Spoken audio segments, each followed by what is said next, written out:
CG state board के 1 marks के questions physics का हम लोग आज प्रैक्टिस करेंगे। ठीक है, जो क्वेश्चंस हैं वो जो होंगे सिर्फ 1 मार्क्स के हैं, इसीलिए ज़्यादा से ज़्यादा एक वर्ड या एक लाइन या 2 लाइन में आंसर लिखना होगा। मतलब इन आंसर्स को याद करके एक्चुअली लिखना है। तो जैसे पहला क्वेश्चन दिया हुआ है कि 1 coulomb charge is equals to how many electron. तो पहले क्वेश्चन का आंसर देखते हैं हम लोग। तो हम लोग जानते हैं क्वांटाइजेशन ऑफ चार्ज से Q इज इक्वल्स टू क्या होता है, N इंटू ई। क्वेश्चन में दिया है Q is equals to 1, N निकालना है और E की वैल्यू होती है 1.6 इंटू 10⁻⁻19 कूलम। अब हो गया N निकालना था, तो N की वैल्यू क्या आ जाएगी, N की वैल्यू आ जाएगी 1/1.6 इंटू 10⁻⁻19। सिंप्लीफाई करेंगे तो 6.25 इंटू 10⁻18 आ जाएगा। इसको सॉल्व नहीं करना है, फर्स्ट क्वेश्चन का आंसर डायरेक्टली याद करेंगे कि 1 कूलम चार्ज में कितने इलेक्ट्रॉन होते हैं। तो वैल्यू हो जाएगी 6.25 इंटू 10⁻18। इतने क्या होते हैं, 1 कूलम चार्ज में इतने इलेक्ट्रॉन्स होते हैं, याद होना चाहिए। नेक्स्ट क्वेश्चन बोलता है what is quantization of charge. Quantization of charge क्या होता है। तो अभी जस्ट ऊपर में क्वेश्चन में पढ़े हम लोग क्वांटाइजेशन ऑफ चार्ज क्या होता है। अच्छा, क्वेश्चन नंबर सेकंड पूछा है what is quantization of charge. तो हम लोग क्या देखते हैं, Q जो है वो N के E के बराबर है, इसी को क्वांटाइजेशन ऑफ चार्ज कहते हैं। ये हो जाएगा टोटल चार्ज, ये हो गया नंबर ऑफ इलेक्ट्रॉन्स, और ये हो गया इलेक्ट्रॉनिक चार्ज। जो नंबर ऑफ इलेक्ट्रॉन्स हैं वो सिर्फ कोई इंटीजर हो सकता है। इंटीजर का मतलब होता है नंबर प्लस में भी हो सकता है, माइनस में भी हो सकता है। तो इस हिसाब से क्वांटाइजेशन ऑफ चार्ज की डेफिनेशन क्या बनती है कि total charge is integral number multiple of electronic charge. ठीक है, क्वांटाइजेशन ऑफ चार्ज क्या कहता है, क्वांटाइजेशन ऑफ चार्ज कहता है कि जो टोटल चार्ज होगा वो इलेक्ट्रॉनिक चार्ज का इंटीग्रल नंबर मल्टीपल होगा। इसी को जहाँ पर electronic charge Q is equals to क्या हो जाएगा, NE, और E की वैल्यू होगी 1.6 इंटू 10⁻⁻19। ठीक है, क्योंकि ये इलेक्ट्रॉन है, इलेक्ट्रॉन का चार्ज कैसा होता है, नेगेटिव। तो इसी को हम लोग क्या कहेंगे, quantization of charge. Next question बोलता है name the physical quantity whose unit is newton per coulomb. ठीक है, बड़ा सिंपल सा क्वेश्चन है। क्वेश्चन नंबर थर्ड, सिर्फ आंसर याद करना है। तो क्वेश्चन नंबर थर्ड में क्या बोला है, न्यूटन पर कूलम किसकी यूनिट होती है। न्यूटन हो गया फोर्स और कूलम हो गया चार्ज, और फोर्स अपॉन चार्ज इसको हम लोग इलेक्ट्रिक फील्ड भी कहते हैं। तो आंसर क्या हो जाएगा, इलेक्ट्रिक फील्ड। सेकंड थर्ड वाले का आंसर हो जाएगा इलेक्ट्रिक फील्ड। क्वेश्चन नंबर 4 देखते हैं, what is unit of absolute permittivity of air in vacuum. सिर्फ यूनिट पूछा है परमिटिविटी का। तो हम लोग एक फॉर्मूला जानते हैं, कूलम्स लॉ। कूलम्स लॉ क्या बोलता है कि फोर्स ऑफ अट्रैक्शन और repulsion between any two charges is directly proportional to product of the charges and inversely proportional to the square of distance between them. मतलब जो force होगा वो दोनों चार्ज के डायरेक्टली प्रोपोर्शनल होता है और उनके बीच के दूरी के इन्वर्सली प्रोपोर्शनल होता है। जब प्रोपोर्शनैलिटी हटाते हैं तो F इक्वल्स टू कोई कांस्टेंट मल्टीप्लाई करना पड़ता है। कांस्टेंट की वैल्यू होती है 1/4πε0 Q1 Q2 अपॉन R²। अब ये जो ε0 है इसी को हम लोग कहते हैं परमिटिविटी ऑफ एयर। ये जो ε0 आया है इसी का नाम क्या होता है, परमिटिविटी ऑफ एयर। अब पूछा है कि इसकी यूनिट क्या होगी, सिर्फ इसकी यूनिट पूछा है क्वेश्चन में। तो क्या करेंगे हम लोग, इसको यही इसका साइड चेंज कर देते हैं, इसको उठा करके इधर ले चलते हैं और F को उठा करके नीचे ले आते हैं। तो क्या हो जाएगा, ε0 की यूनिट क्या निकलेगी, चार्ज का होता है कूलम, इस वाले चार्ज का भी हो जाएगा कूलम, डिस्टेंस का हो जाएगा मीटर स्क्वायर, और फोर्स जो कि नीचे आया तो उसकी यूनिट क्या हो जाएगी, न्यूटन। तो ε0 की यूनिट क्या निकली, यूनिट निकल जाएगी coulomb square upon metre square newton. इसको हम लोग चाहे तो ऊपर ले जाकर के भी लिख सकते हैं। कैसे लिख सकते हैं इसको लिख सकते हैं कूलम स्क्वायर मीटर -2 और न्यूटन -1। तो एप्सिलॉन जीरो की यूनिट क्या निकल जाएगी, एप्सिलॉन जीरो की यूनिट निकल जाएगी कूलम स्क्वायर पर मीटर स्क्वायर पर न्यूटन। नेक्स्ट क्वेश्चन देखते हैं। नेक्स्ट क्वेश्चन बोला है कि what is the absolute permittivity vacuum हो गया, what is the value of dielectric constant of a metal. हम लोग के पास एक वर्ड आता है dielectric constant, question number 5। Free space के लिए परमिटिविटी को एप्सिलॉन जीरो कहते हैं, और अगर कोई मीडियम हो जाए तो उसकी वजह से परमिटिविटी को एप्सिलॉन एम कहते हैं। एप्सिलॉन एम की जो वैल्यू होती है वो के इंटू एप्सिलॉन ज़ीरो होता है। इस के को डाइलेक्ट्रिक कांस्टेंट कहते हैं। अब इस डाइलेक्ट्रिक कांस्टेंट की वैल्यू किसी भी मेटल के लिए इनफाइनाइट होती है, तो इसका आंसर क्या हो जाएगा, फिफ्थ का आंसर हो जाएगा इनफाइनाइट। ठीक है, फिफ्थ का आंसर क्या आ जाएगा, infinite. Next question, question number 6। What is electric dipole. एक इलेक्ट्रिक डाइपोल क्या होता है। ठीक है, हम लोग क्या देखते हैं कि हम लोगों के पास कुछ मॉलिक्यूल्स हैं, फॉर एग्जांपल H2O है, HCl है, NH3 है। इन सभी मॉलिक्यूल्स के साथ प्रॉपर्टी क्या होती है कि ऑक्सीजन जो है वो ज़्यादा इलेक्ट्रोनेगेटिव है और हाइड्रोजन जैसा जो मॉलिक्यूल है वो लेस इलेक्ट्रोनेगेटिव है। इसकी वजह से इसमें पार्शियली नेगेटिव चार्ज और इसमें पार्शियल पॉजिटिव चार्ज बन जाता है। ये जो सिस्टम बन रहा है, सिस्टम ऑफ चार्ज, ये जो होगा इसी को डाइपोल कहते हैं। ठीक है, बेसिकली एक डाइपोल में डाई मतलब दो हो गया, पोल मतलब चार्ज होंगे, डिफरेंट चार्जेस होनी चाहिए। तो what is a dipole. Dipole क्या होता होगा, एक सिस्टम ऑफ चार्ज होता होगा, सिस्टम ऑफ चार्ज। इसमें क्या होंगे, two equal and opposite charges होनी चाहिए, और जिनके बीच में क्या होना चाहिए, एक डिस्टेंस होना चाहिए या सेपरेशन होना चाहिए। तो what is a electric dipole. एक इलेक्ट्रिक डाइपोल होता क्या है, एक इलेक्ट्रिक डाइपोल क्या होगा, इलेक्ट्रिक डाइपोल होगा हम लोग के पास एक system of charge, system of equal and opposite charge separated by A small distance.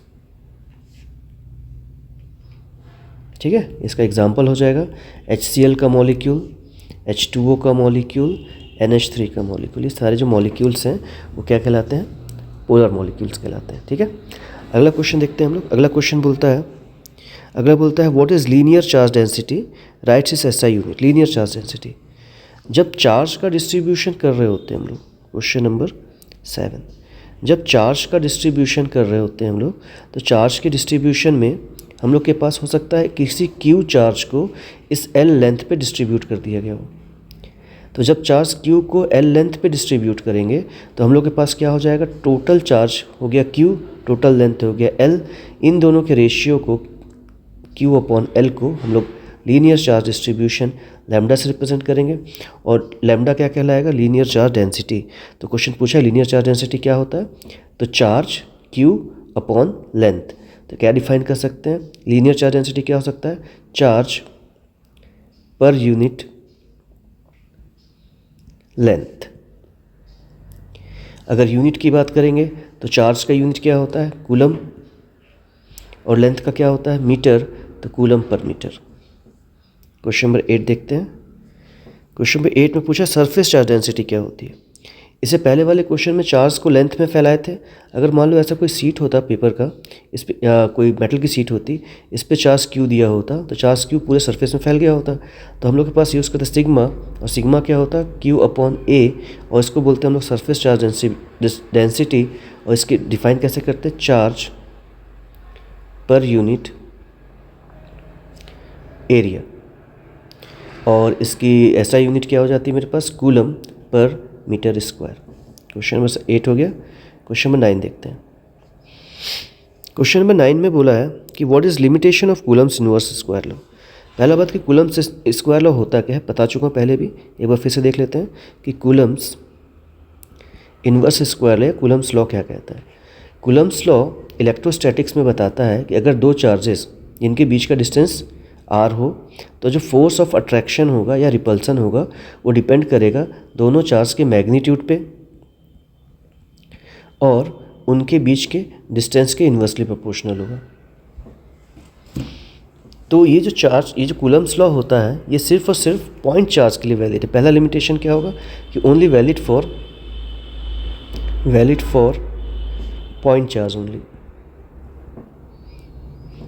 Second, ये सिर्फ इलेक्ट्रोस्टैटिक्स में एप्लीकेबल है। जैसे चार्ज मूव करना स्टार्ट करता है तो ये जो फोर्स निकल रहा था वो नहीं लगेगा। तो कुल मिला क्या हो गया, वैलिड फॉर पॉइंट चार्ज।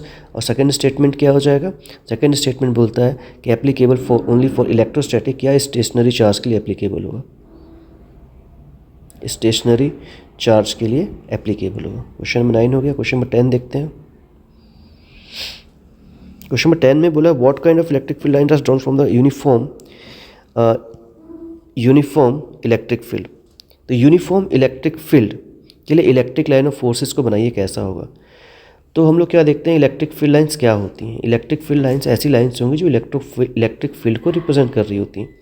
अगर इलेक्ट्रिक फील्ड लाइंस की बात करेंगे, अगर कांस्टेंट चार्ज है तो इलेक्ट्रिक फील्ड लाइंस कैसी होती हैं, एक स्ट्रेट लाइन के फॉर्म पे बनेंगी, जिनके बीच का जो डिस्टेंस होगा वो बिल्कुल बराबर रहेगा, बिल्कुल बराबर गैप के बनेंगे। तो क्वेश्चन था कि electric field lines constant charge के लिए कैसा होगा। तो पहला, सभी के सभी पैरेलल होंगे। दूसरा, स्ट्रेट होंगे। तीसरा, इक्वी डिस्टेंस होंगे। क्वेश्चन नंबर 10 हो गया। क्वेश्चन नंबर 11 देखते हैं। What happens to the positive charge conductor connected to the earth. ठीक है, क्वेश्चन नंबर 11।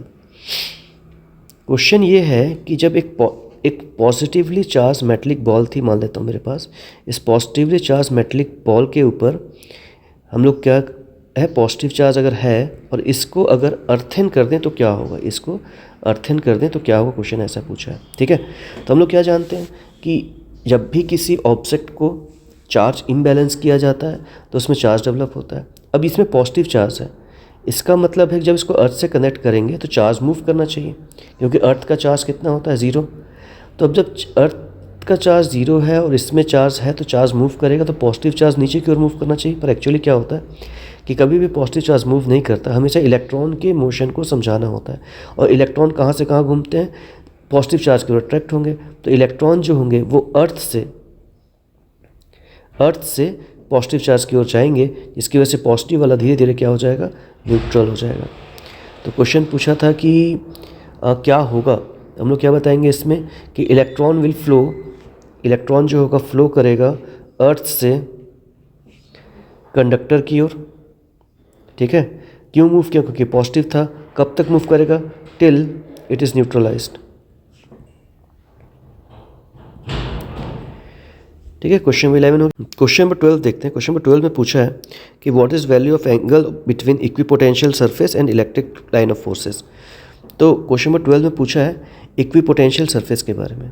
इक्विपोटेंशियल सरफेस, तो पहले जान जाते हैं इक्विपोटेंशियल सरफेस क्या होता है। इक्वी मतलब इक्वल, पोटेंशियल मतलब पोटेंशियल। तो अगर किसी सरफेस पे हर पॉइंट पर पोटेंशियल की वैल्यू क्या हो, सेम हो, इस सरफेस को हम लोग इक्विपोटेंशियल सरफेस कहेंगे। मतलब v की वैल्यू क्या हो जाए, कांस्टेंट। अगर v कांस्टेंट है इसका मतलब है कि डेल्टा v कितना हो जाएगा, 0। अगर डेल्टा v 0 है तो वर्क डन कितना हो जाएगा, 0। तो क्या होता है इक्विपोटेंशियल सरफेस, इक्विपोटेंशियल सरफेस ऐसा सरफेस होगा जिस पे हम लोग क्या कह सकते हैं कि टोटल पोटेंशियल की वैल्यू कितनी हो जाएगी, टोटल पोटेंशियल की वैल्यू कांस्टेंट होनी चाहिए, चेंज इन पोटेंशियल 0 होना चाहिए, मतलब वर्क डन कितना हो जाएगा, 0। एक चार्ज पार्टिकल को एक पॉइंट से दूसरे पॉइंट ले जाने पर कोई वर्क ना हो, ऐसे सरफेस को इक्विपोटेंशियल सरफेस कहते हैं। तो अब इक्विपोटेंशियल सरफेस के लिए क्वेश्चन था कि इलेक्ट्रिक फील्ड और इक्विपोटेंशियल सरफेस के बीच में कितने का एंगल होता है। तो याद कर लेंगे, तो इलेक्ट्रिक फील्ड उनके बीच में 90 डिग्री का एंगल होता है। ठीक है, इलेक्ट्रिक फील्ड और इक्विपोटेंशियल सरफेस के बीच में 90 डिग्री का एंगल होता है। नेक्स्ट क्वेश्चन, इलेक्ट्रिकल कैपेसिटेंस का एसआई यूनिट क्या होगा, ये तो याद करना है। ठीक है, इलेक्ट्रिकल कैपेसिटेंस का एसआई यूनिट क्या होता है, क्वेश्चन नंबर 13, इसका हो जाएगा आंसर फैरेड। कैपिटल एफ से रिप्रेजेंट करेंगे। कैपेसिटेंस क्या होता है, क्यू अपॉन वी। अगर समझेंगे तो क्यू का होता है कूलम और वोल्टेज का होता, वी का होता है पोटेंशियल का होता है वी, तो कूलम पर वोल्ट, और इसी को हम लोग क्या कहते हैं, फैरेड कहते हैं। ये बहुत बड़ी क्वांटिटी होती है, इसका हम लोग एक फैरेड कैपेसिटेंस किसी भी ऑब्जेक्ट का नहीं होता। क्वेश्चन नंबर 14 देखते हैं, क्वेश्चन नंबर 14 में क्या पूछा है। क्वेश्चन पूछा है रेजिस्टिविटी ऑफ सुपर कंडक्टर कितना होगा। सुपर कंडक्टर क्या होता है, जिसमें कंडक्टेंस बहुत ज़्यादा हो, ठीक है, मतलब इनफाइनाइट कंडक्टेंस हो। अगर कंडक्टेंस इनफाइनाइट है इसका मतलब रेजिस्टेंस कितना हो जाए, रेजिस्टिविटी कितनी हो जाएगी, 0। Next question, question number 15, Kirchhoff's rule. Kirchhoff's rule जो होता है वो किसी भी क्लोज सर्किट में करंट के पोटेंशियल के बीच का एक रिलेशनशिप निकालने के लिए यूज़ करते हैं, ठीक है। अब इस किरचॉफ्स रूल में बेसिकली स्टेटमेंट दो होता है कि किसी भी जंक्शन में, पहला रूल क्या बोलता है, रूल ऑफ जंक्शन होता है, इसी को रूल ऑफ करंट भी कहते हैं हम लोग। और ये रूल कहता है कि किसी भी जंक्शन पे टोटल करंट की वैल्यू कितनी होती है, 0।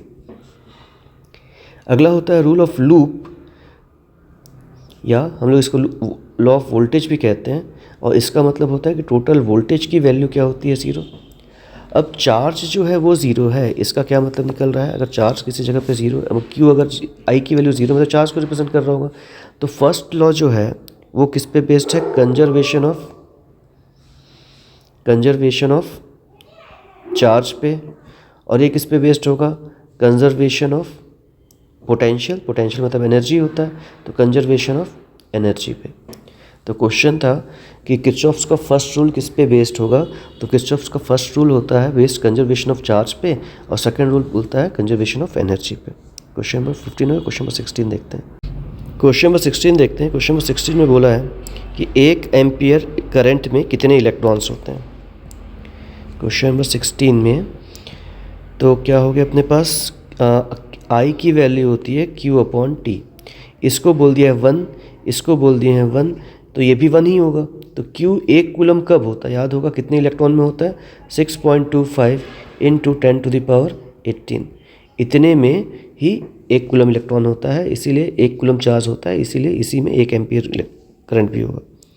नेक्स्ट क्वेश्चन पूछा है कि पोटेंशियल ग्रेडियंट की एसआई यूनिट क्या होगा। क्वेश्चन नंबर 17, पोटेंशियल ग्रेडियंट ना, तो पोटेंशियल हो गया dV, और ग्रेडियंट का मतलब होता है dr। जब भी किसी भी जगह पर ग्रेडियंट वर्ड यूज़ करता है तो उसके डिनोमिनेटर में हमेशा डिस्प्लेसमेंट होगा। तो पोटेंशियल का हो जाएगा वोल्ट, और ग्रेडियंट यानी कि मीटर, तो वोल्ट पर मीटर। तो पोटेंशियल ग्रेडियंट की एसआई यूनिट क्या हो जाएगी, volt per metre. Next question, Ohm's law. Ohm's law तो कई साल से पढ़ रहे हो, तो ओम्स लॉ में क्वेश्चन नंबर 18 में ओम्स लॉ पूछा है, तो ओम्स लॉ का डेफिनेशन हम लोग क्या लिख सकते हैं, सेम जो पिछले साल पढ़े थे 10th में पढ़े हो, सेम डेफिनेशन है, ठीक है। तो ओम्स लॉ क्वेश्चन नंबर 18,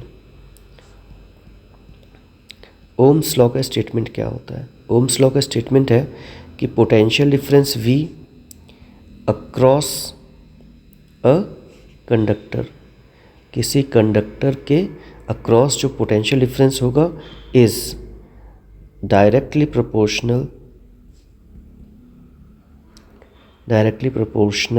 किसके डायरेक्टली प्रोपोर्शनल होता है, directly proportional to current I।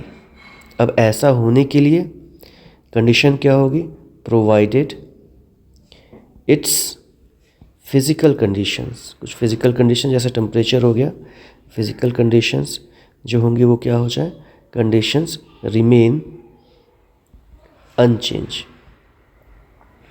इसका मतलब क्या होता है, V प्रोपोर्शनल टू I होगा, जब हटाएंगे तो V is equals to I into R हो जाएगा, और इस एक्सप्रेशन को हम लोग क्या कहते हैं, ओम्स लॉ कहते हैं, ठीक है। नेक्स्ट बोला है सर्किट जो होगा होम अप्लायंसेस में कैसा कनेक्टेड रहता है, तो घर के कनेक्शंस जो होते हैं, क्वेश्चन नंबर 19, घर के जो कनेक्शंस होते हैं वो हमेशा पैरेलल होता है।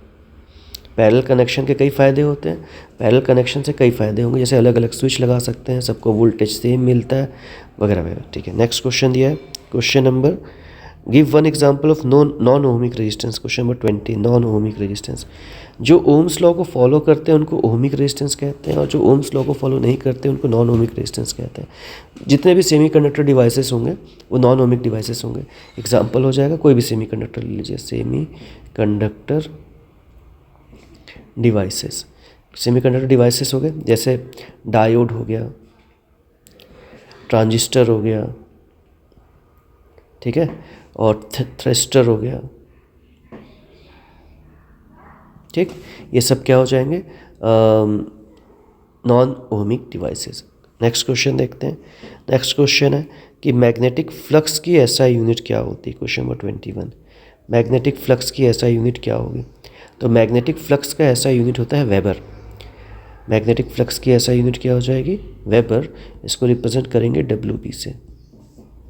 Question number 22, which source does current carrying conductor produce. Current carrying conductor से क्या प्रोड्यूस कर सकते हैं। एक्चुअली करंट से इफेक्ट ऑफ करंट क्या क्या होता है, तो हम लोग के पास जानते हैं हम लोग इफेक्ट ऑफ करंट होता है हीटिंग इफेक्ट ऑफ करंट होती है, मैग्नेटिक इफेक्ट ऑफ करंट होता है और केमिकल इफेक्ट ऑफ करंट होता है। ठीक है, तो what source does electric current produce. तो इसमें तो पूछा है कि किसके सोर्स के जैसा एक्ट करता है, तो हम लोग इसमें लिख सकते हैं सिंपली मैग्नेटिक फील्ड के, मैग्नेटिक फील्ड के सोर्स के जैसा एक्ट करेगा। 22 हो गया। क्वेश्चन नंबर 23 देखते हैं। क्वेश्चन नंबर 23 में पूछा है आइडियल एमीटर का रेजिस्टेंस क्या होगा। ठीक है, तो हम लोगों के पास दो टाइप के डिवाइसेस यूज़ हो रहे हैं, एक होता है एमीटर, एक होता है वोल्ट मीटर।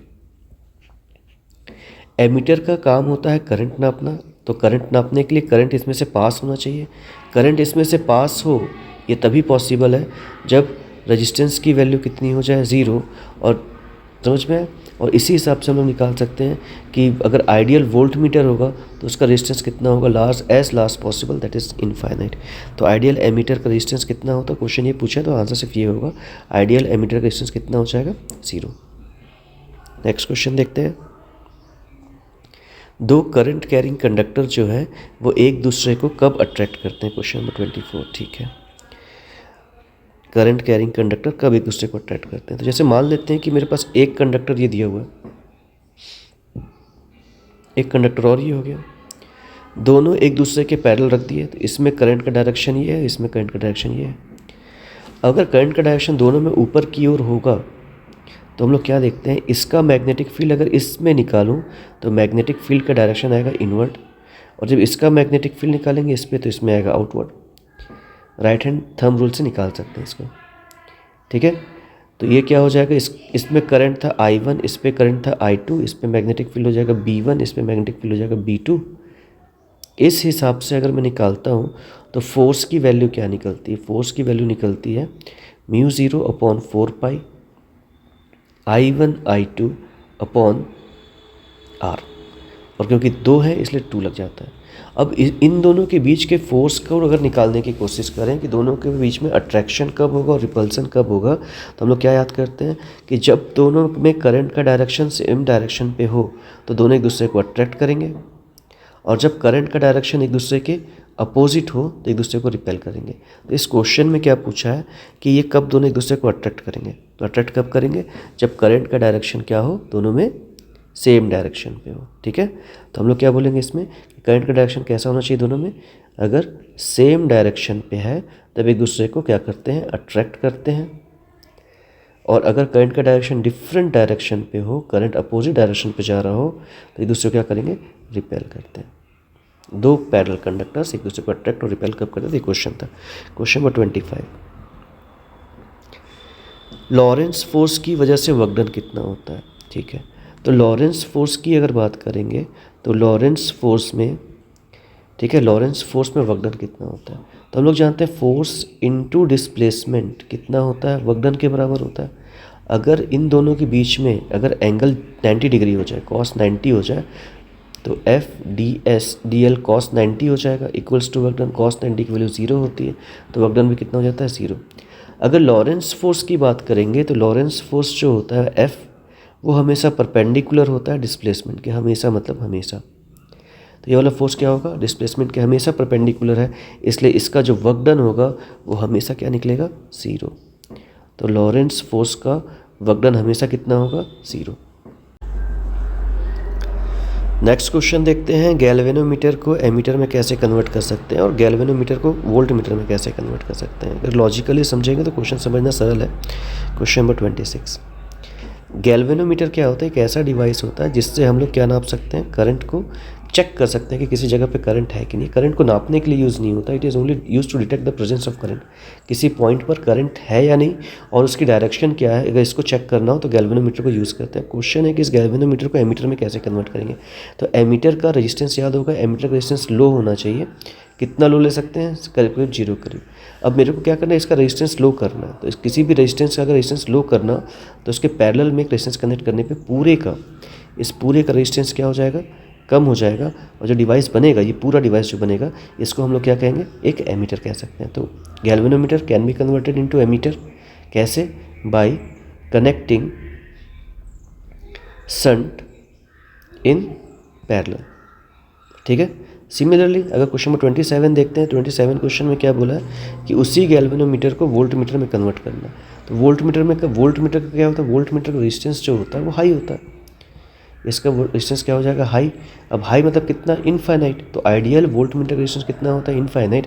और अगर रेजिस्टेंस बढ़ाना हो किसी भी चीज़ का तो उसके सीरीज़ में कोई रेजिस्टेंस कनेक्ट करना पड़ता है। जो पूरा डिवाइस बनेगा उसको क्या कह देंगे हम लोग, एक वोल्ट मीटर। तो how will you convert a galvanometer into a voltmeter by connecting resistance in series.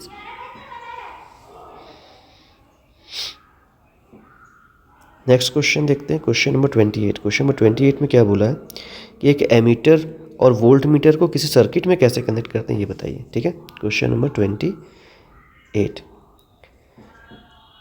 अब क्वेश्चन था कि कोई मेरे पास एक डिवाइस है, इस डिवाइस का करंट नापना है।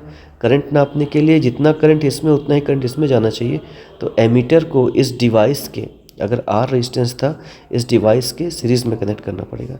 सिमिलरली अगर मान लो कि इसी रेजिस्टेंस का मेरे को वोल्टेज निकालना है तो वोल्ट मीटर को इसके पैरेलल में कनेक्ट करना पड़ेगा। थोड़ा सा कन्फ्यूज़न हो जाता है कि गैल्वेनोमीटर को वोल्ट मीटर में जब बदले थे तो सीरीज़ में जोड़े थे, गैल्वेनोमीटर को एमीटर में बदले थे तो उसके पैरेलल में जोड़े थे।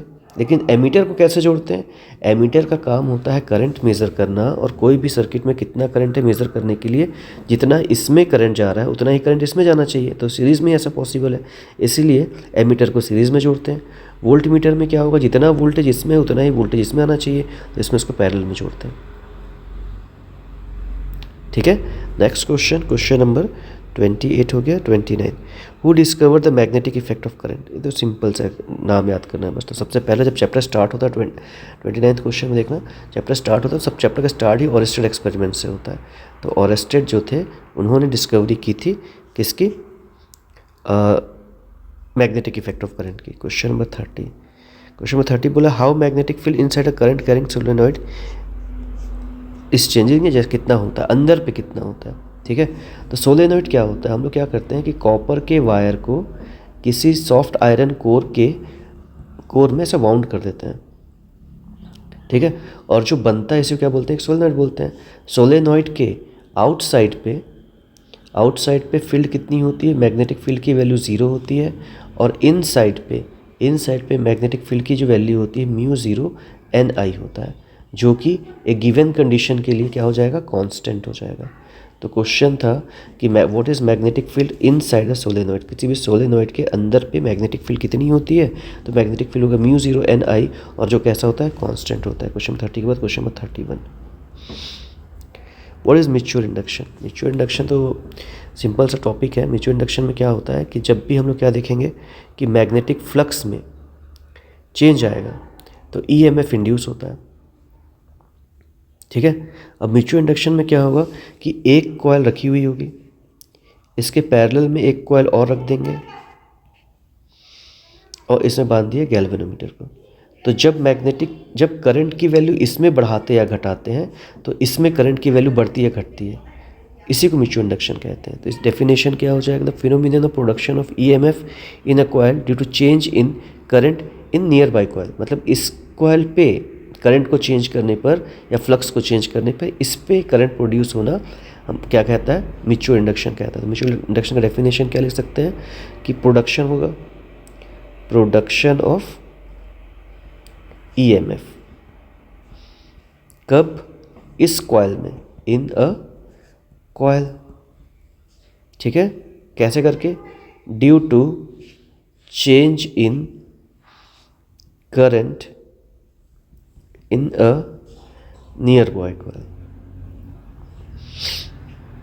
किसी पास में रखे हुए कॉइल पे करंट को चेंज करने पे दूसरे पे जब करंट इंड्यूस होता है तो उसी को हम लोग क्या कहते हैं, म्यूचुअल इंडक्शन कहते हैं। ठीक है। नेक्स्ट क्वेश्चन है क्वेश्चन नंबर 32। क्वेश्चन नंबर 32 में पूछा है कि इलेक्ट्रोमैग्नेटिक इंडक्शन की खोज किसने की। तो इलेक्ट्रोमैग्नेटिक इंडक्शन की खोज माइकल फैराडे ने की। उन्होंने उसी के हिसाब से फैराडेज लॉ भी दिया। ठीक है, नेक्स्ट क्वेश्चन, लेंस लॉ क्या होता है। लेंस लॉ क्वेश्चन नंबर 32 हो गई, 33, क्वेश्चन नंबर 33, लेंस लॉ क्या होता है। लेंस लॉ क्या बोलता है कि अगर किसी कॉइल के पास किसी मैग्नेट को लेकर के आएंगे तो इसमें करंट जो इंड्यूस होगा उसका डायरेक्शन क्या होगा, इसके लेंस लॉ यूज़ करते हैं। लेंस का लॉ जो होता है वो डायरेक्शन ऑफ करंट, इस कॉइल में करंट का क्या डायरेक्शन होगा उसको निकालने के लिए यूज़ करते हैं। तो लेंस लॉ का स्टेटमेंट क्या हो जाएगा, स्टार्ट कहाँ से होगा, इसमें यूज़ करेंगे डायरेक्शन बताएगा। पहली बात तो ये किसका डायरेक्शन बताएगा, ये डायरेक्शन बताएगा इंड्यूस्ड करंट का। ठीक है, तो what is Lenz law, Lenz law क्या बताता है, डायरेक्शन ऑफ इंड्यूस्ड करंट। ठीक है, अब देखते हैं ये कहता क्या है। ये कहता है कि direction of induced current is such that it oppose the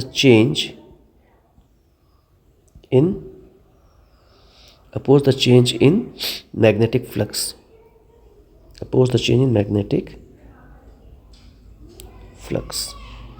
ठीक है, मैग्नेटिक फ्लक्स के चेंज को अपोज करने के लिए ही करंट इंड्यूस होता है।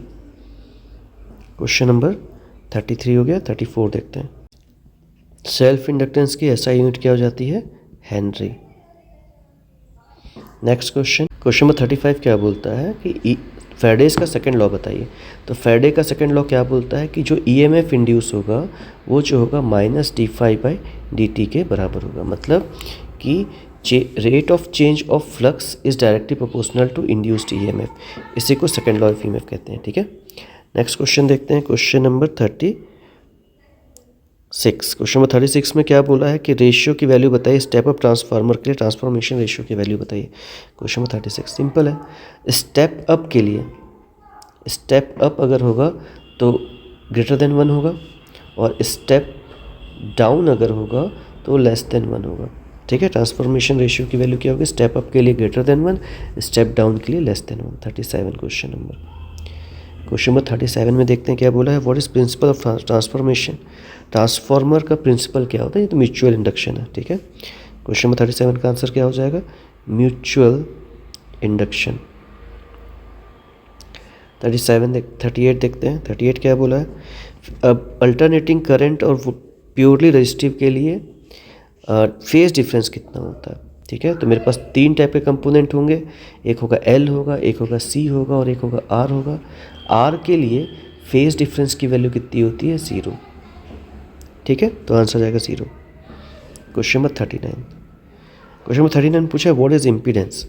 तो जब भी L C R resistance use होता है उस केस में जो रेजिस्टेंस लग रहा होता है उसको हम लोग Z कहते हैं।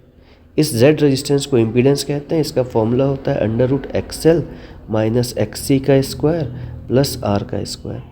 ठीक है, अब ये भी एक टाइप का रेजिस्टेंस है, तो इसकी एसआई यूनिट क्या होगी, इसकी एसआई यूनिट हो जाएगी ओम। ठीक है, तो पूछा है व्हाट इज इम्पीडेंस।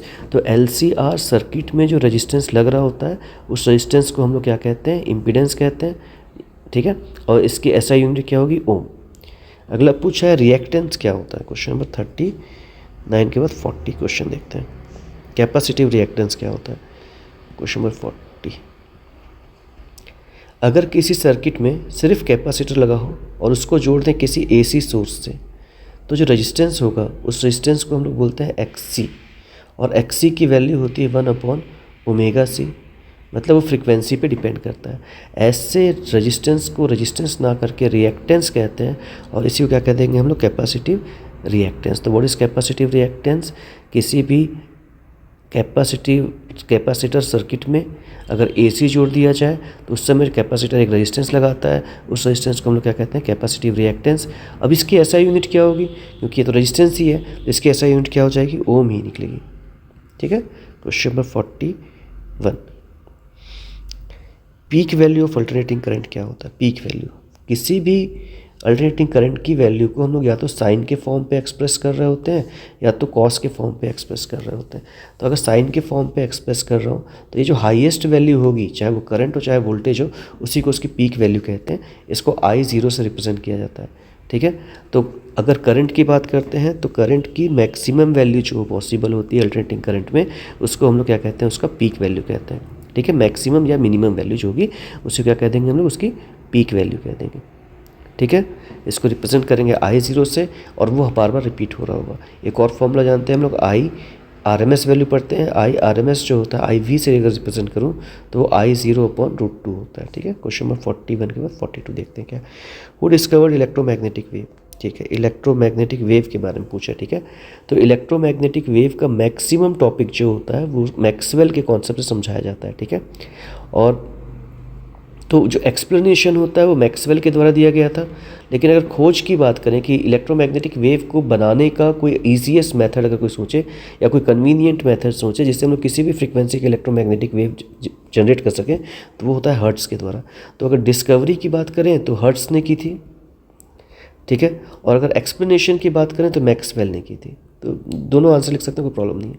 ठीक है, तो मैक्सवेल और हर्ट्ज़ दोनों आंसर पॉसिबल। नेक्स्ट क्वेश्चन बोला है, what is the basic of electromagnetic wave, what is the source of electromagnetic wave क्या होता है। क्वेश्चन नंबर 43, इलेक्ट्रोमैग्नेटिक वेव को कैसे प्रोड्यूस किया जा सकता है। क्वेश्चन रूल मिलाकर के ये है। तो इलेक्ट्रोमैग्नेटिक वेव को प्रोड्यूस करने के लिए हम लोग या तो चार्ज को या तो एक्सीलरेट कर देंगे या तो चार्ज पार्टिकल को ऑसिलेट करवा देंगे। मतलब एक एक्सीलरेटिंग चार्ज पार्टिकल और oscillating charge particle can produce electromagnetic wave. ठीक है, नेक्स्ट क्वेश्चन बोला है कि व्हाट इज इलेक्ट्रोमैग्नेटिक वेव। ठीक है, क्वेश्चन नंबर 44, इलेक्ट्रोमैग्नेटिक वेव क्या होता है। इलेक्ट्रोमैग्नेटिक वेव क्या होता है, हम लोग किसी भी टाइप की रेडिएशंस जो निकल रही होती हैं उसी को बेसिकली इलेक्ट्रोमैग्नेटिक वेव कह रहे होते हैं। ठीक है, तो जब भी इलेक्ट्रिक फील्ड और मैग्नेटिक फील्ड एक दूसरे के साथ ट्रैवल कर रहे हों और ऐसा वेव जो जनरेट होता है उस वेव को क्या कहते हैं हम लोग, एक इलेक्ट्रोमैग्नेटिक वेव कहते हैं। तो the wave that are created as a result of vibration between electric field and magnetic field. ठीक है, एक ऐसा वेव जो कि इलेक्ट्रिक फील्ड और मैग्नेटिक फील्ड के वेरिएशन या उनके वाइब्रेशन की वजह से प्रोड्यूस होता है, उसी को हम लोग क्या कहते हैं, इलेक्ट्रोमैग्नेटिक वेव कहते हैं। तो इलेक्ट्रोमैग्नेटिक वेव कैसे प्रोड्यूस किए जाते हैं। इलेक्ट्रोमैग्नेटिक प्रोड्यूस करने के लिए इलेक्ट्रिक फील्ड चाहिए होगा, मैग्नेटिक फील्ड चाहिए होगा, और इन दोनों के वाइब्रेशन से ही या इन दोनों के पीरियोडिक वेरिएशन से ही हम लोग क्या देखते हैं, इलेक्ट्रोमैग्नेटिक वेव्स जनरेट होते हैं। तो what is electromagnetic wave, it is a wave which results due to variation in electric and magnetic field and it can travel in vacuum also. इसकी स्पीड होती है 3 × 10⁸ मीटर पर सेकेंड।